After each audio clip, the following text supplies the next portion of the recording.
Você já acordou no meio da noite pensando nisso?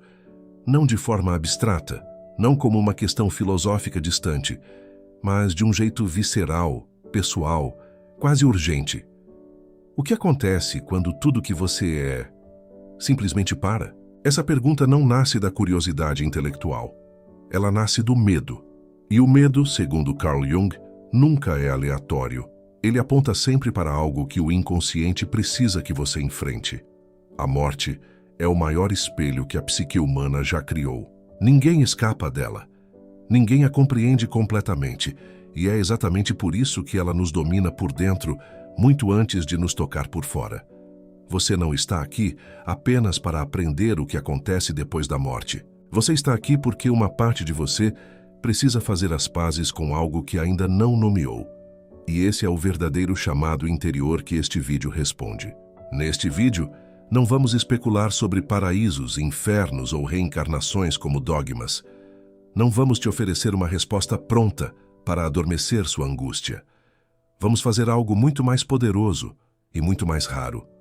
Vamos olhar para o que a psicologia analítica de Carl Jung revela sobre a morte, o que ela representa para a psique, o que ela desperta no inconsciente coletivo e por que a forma como você pensa na morte hoje está moldando, silenciosamente, a forma como você está vivendo agora.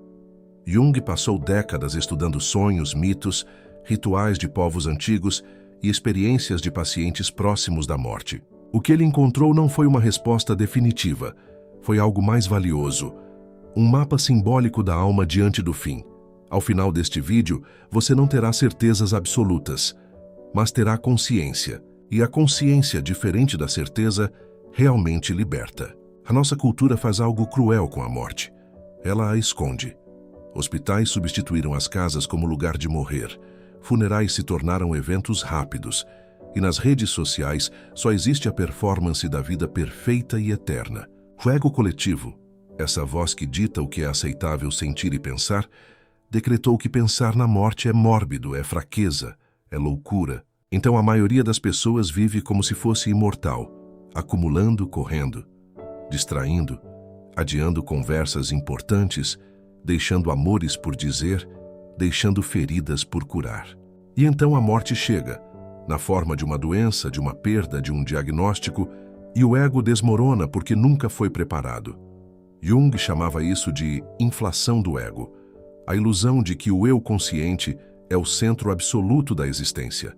Mas o inconsciente sabe a verdade, e ele apresenta essa verdade cedo ou tarde, de um jeito que não pode ser ignorado. Para Jung, a morte não era apenas um evento biológico. Era um símbolo arquetípico, uma das imagens mais antigas e poderosas gravadas no inconsciente coletivo da humanidade. Em todas as culturas, em todos os tempos, os seres humanos criaram rituais, mitos e narrativas para dar sentido à morte. Isso, para Jung, não era superstição. Era a psique tentando integrar o inintegrável. O arquétipo da morte aparece em sonhos como uma travessia, uma porta, um rio, uma figura encapuzada, uma noite sem fim. E esses símbolos não surgem para aterrorizar, surgem para preparar.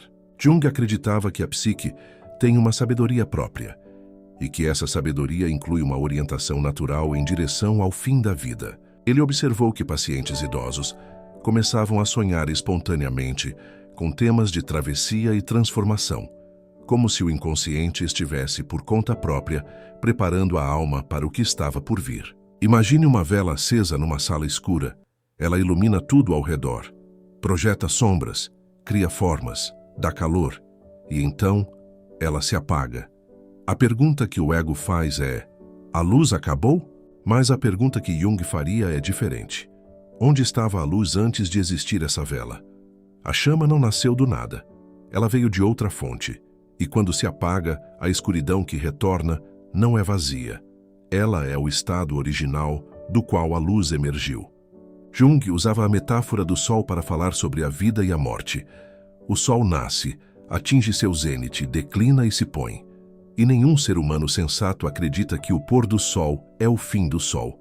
A psique, dizia ele, funciona da mesma forma. A consciência individual, o ego, é o sol que nasce. A morte é o pôr do sol. Mas o que existe além do horizonte não é o nada. É o inconsciente. É o oceano de onde viemos e para onde simbolicamente retornamos. Durante toda a vida, o ego luta para se manter no controle.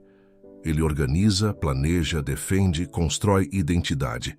Mas existe algo muito maior que o ego, o self, o centro total da psique, que inclui tanto o consciente quanto o inconsciente. E a sombra?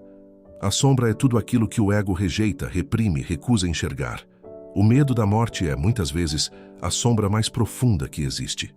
Porque aceitar a morte significa aceitar que o ego não é eterno, que o controle é uma ilusão, que a identidade que construímos com tanto esforço é temporária. E isso para o ego é insuportável.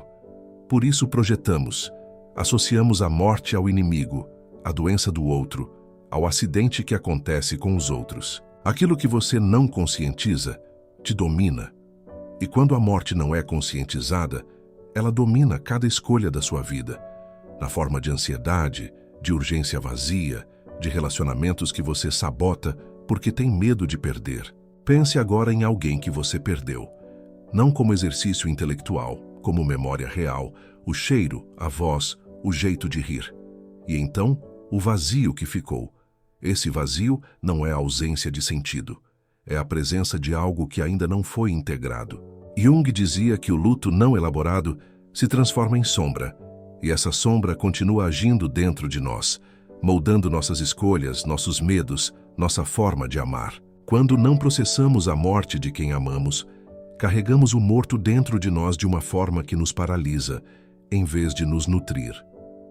A cura não está em esquecer, está em integrar, em encontrar dentro de você o que aquela pessoa representava e continuar carregando isso de forma viva, consciente, transformada. A morte do outro é sempre, em algum nível, um convite para você se perguntar: o que em mim ainda precisa viver antes que seja tarde? Existe um padrão que Jung identificou repetidamente. As pessoas que mais temem a morte são, muitas vezes, as que menos estão vivendo de verdade. Não é coincidência. É o inconsciente tentando chamar atenção para uma vida não vivida. Quando o self não é honrado, quando você passa anos fazendo o que deveria, em vez do que te chama, o inconsciente começa a gritar. E um dos gritos mais comuns é a ansiedade existencial, o medo irracional de adoecer, de morrer, de perder tudo. Esse medo não é sobre a morte em si. É sobre a vida que você ainda não teve coragem de viver. Jung chamava isso de vida não vivida e dizia que ela é uma das fontes mais profundas de sofrimento psíquico. A sombra não quer te ferir, quer ser vista. E quando você finalmente olha para o que a sua relação com a morte revela sobre a sua relação com a vida, algo fundamental começa a mudar. A individuação, o processo de se tornar quem você realmente é, passa obrigatoriamente pela integração da morte como realidade psíquica, não como depressão, não como resignação, como consciência ativa. O primeiro passo é nomear o medo. Não fugir dele, não racionalizá-lo, sentar com ele e perguntar: o que exatamente me apavora na ideia de morrer? O segundo passo é observar o que a morte já tirou de você e o que você aprendeu com isso. O terceiro passo é reconhecer o que em você já morreu, sonhos abandonados, versões antigas de si mesmo, e integrar essas perdas como parte da sua história, não como fracassos. O quarto passo é perguntar com honestidade: se eu soubesse que tenho pouco tempo, o que eu mudaria agora? E o quinto, talvez o mais poderoso, é começar a viver a resposta dessa pergunta hoje, sem esperar pela crise para despertar. A individuação começa quando você para de fugir de si. Jung, nos últimos anos de sua vida, disse algo que poucos esperariam de um cientista, que via a morte não como um fim, mas como uma meta, o ponto para o qual toda a jornada da psique aponta.